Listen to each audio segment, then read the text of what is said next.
Salut les quatrièmes.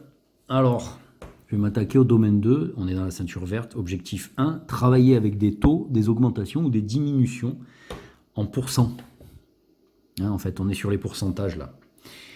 Voilà. Alors, on va commencer par l'exo 3. Qu'est-ce qu'il nous dit l'exo 3? Voilà, il est par là. On voit peut-être pas tout, mais c'est pas grave. Les bijoux en or sont en réalité faits avec de l'or 18 carats. Ça, c'est une expression. C'est-à-dire un alliage de métaux qui ne contient que 75% d'or pur. Ils ne sont jamais purs, les bijoux en or. C'est comme ça. Alors, plus il y a de carats, plus le bijou contient de l'or pur. J'imagine que c'est ça que ça veut dire. Quelle masse d'or pur y a-t-il dans une bague en or de 7 grammes? Ok. Alors, moi, les pourcentages, j'ai longtemps cru que c'était compliqué quand j'étais élève. Ça me faisait un peu peur, je me mélangeais les pinceaux, je savais jamais par qui il fallait multiplier, par qui il fallait diviser. Je savais qu'il y avait des multiplications et des divisions, mais bon, j'étais un peu perdu dans tout ça. Jusqu'au jour, et ils sont couillons les profs, ils me l'avaient pas dit. Ou alors j'écoutais pas, il ne faut pas le répéter. Jusqu'au jour où j'ai compris que qui dit pourcentage dit proportionnalité. Voilà. Donc, je me suis fait mes petits tableaux de proportionnalité. Et alors là, je t'explique pas, j'ai plus jamais galéré avec les pourcentages. 75%, en fait, ça signifie 75 sur 100. Voilà, c'est égal.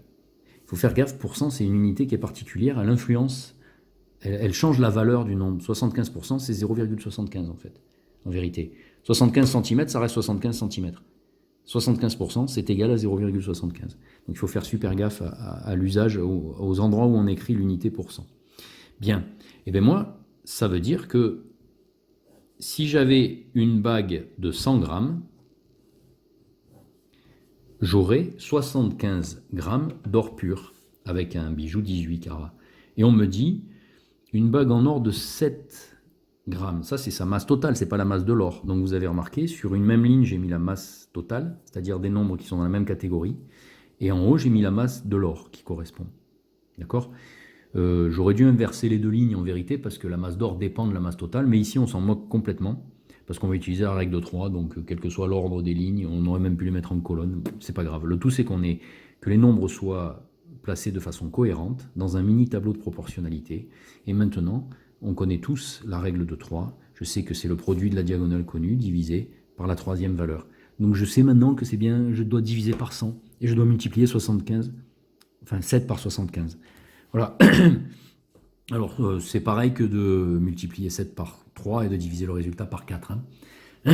Donc, allez, je vais faire le beau, je vais le faire de tête. Ça, c'est pareil, parce que 75%, c'est 3 quarts en vérité. Hein. Je prends les 3 quarts de 7.